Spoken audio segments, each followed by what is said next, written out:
Bonjour, conspiration. Bienvenue sur notre chaîne, l'étendard de foi. Ça c'est quoi ça? Mais mon ami, c'est toi qui viens de mettre cette musique? J'ai la migraine. Qui t'a dit qu'on allait faire du rap? Non, ça c'était avant. Ça c'était dans les délires du passé. Franchement, ça m'énerve. Dehors de ma tête, au nom de Jésus. Ah, merci Seigneur. Voilà. C'est un peu mieux.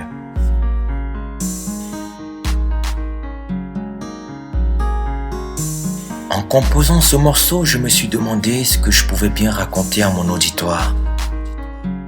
Beaucoup ont le cœur rempli de désespoir en ce temps où tout paraît noir. Et j'ai pu constater que la terre est en joie tout simplement parce que les hommes ont arrêté de lui offrir des mouchoirs.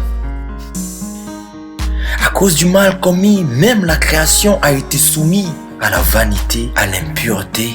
Quelle tristesse, dans l'ivresse du péché, tous nous sentons pire qu'une odeur de sel. Et là, il n'est pas question de se précipiter à faire la lessive ou la vaisselle, mais de demander d'être saint au Dieu de grâce, saint, saint, saint. Et j'aimerais que tu te rappelles que le peuple qui connaîtra son Dieu agira avec fermeté. C'est vrai que tu caches ce péché, chéri. Et pourquoi donc tu te plains que Dieu t'a menti? Je m'en fiche, dis-tu.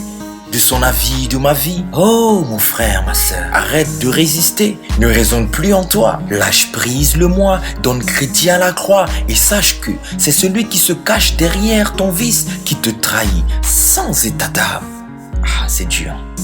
Manipulé comme un pantin sans vie, comme une poupée vaudou, c'est peut-être parce que tu as toujours visé la lune et non le salut par Christ.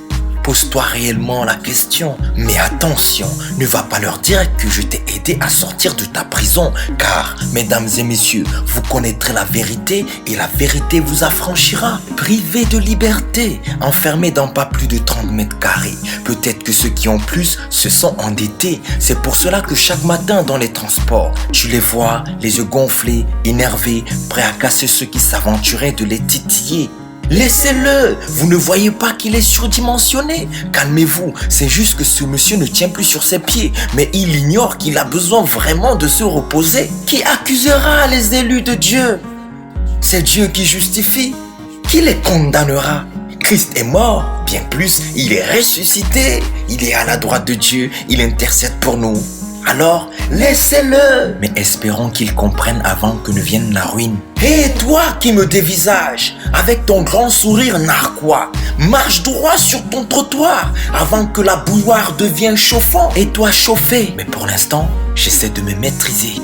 Monsieur le professeur, j'ai une question. Oui, pose-la, qu'est-ce qu'il y a? Si le salaire du péché c'est la mort, alors combien de morts y a-t-il vraiment dans le monde? Parce que nous sommes tous pécheurs. Est-ce que quelqu'un qui est déjà mort peut-il bénéficier de la vie? Et comment faire pour avoir la vie? Oh petit, qui t'a dit de venir me poser tes questions ici? Ici, on est en cours de mathématiques. Et d'ailleurs, tes dernières notes sont pathétiques. Tu ferais mieux de te mettre au travail au lieu de te poser de telles questions. Et si tu continues à me prendre la tête avec de telles questions, je convoquerai tes parents. Ah, combien de fois je te le dirai? Je suis prof de mathématiques et non prof de théologie.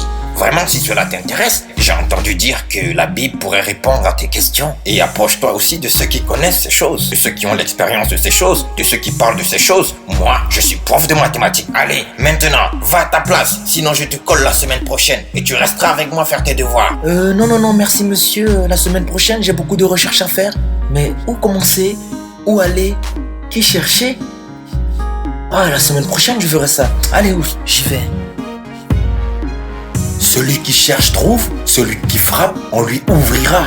Et celui qui demande recevra. Nous tâtonnons tous, bronchons tous. Mais le plus important, c'est que nous persévérons jusqu'au bout. Sans doute, j'ajoute que toi qui te dis enfant de Dieu, toi qui te dis serviteur, servante de Dieu, pour ta gouverne, je t'informe que beaucoup de héros sont tombés sur la route parce qu'ils ont perdu la boussole, s'étant éloignés de Dieu sans s'en rendre compte. Maintenant, ils grincent des dents. Beaucoup ont pris la mauvaise porte et non la parole qui est cette lampe et la lumière qui éclaire nos pas.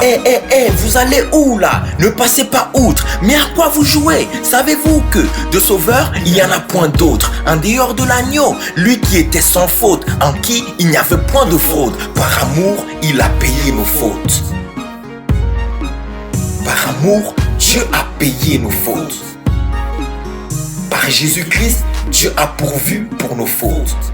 C'est pour cela qu'à la croix, Jésus a dit que tout est accompli.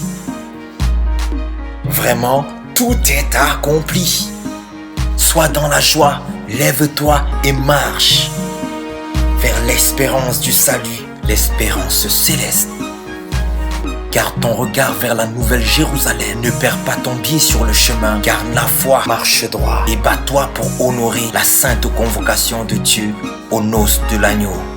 J'oubliais. Et s'il advient que tu tombes, relève-toi, car cette fois le juste tombera et cette fois il se lèvera. Ne retourne pas à ton vomi. Éloigne-toi de mauvaises compagnies. Et peu importe ce que les hommes te disent, continue de croire à la parole qui donne la vie. Car heureux ceux qui ont cru sans avoir vu. Jésus dit à tous, si quelqu'un veut venir après moi, qu'il renonce à lui, qu'il se charge chaque jour de sa croix et qu'il me suive.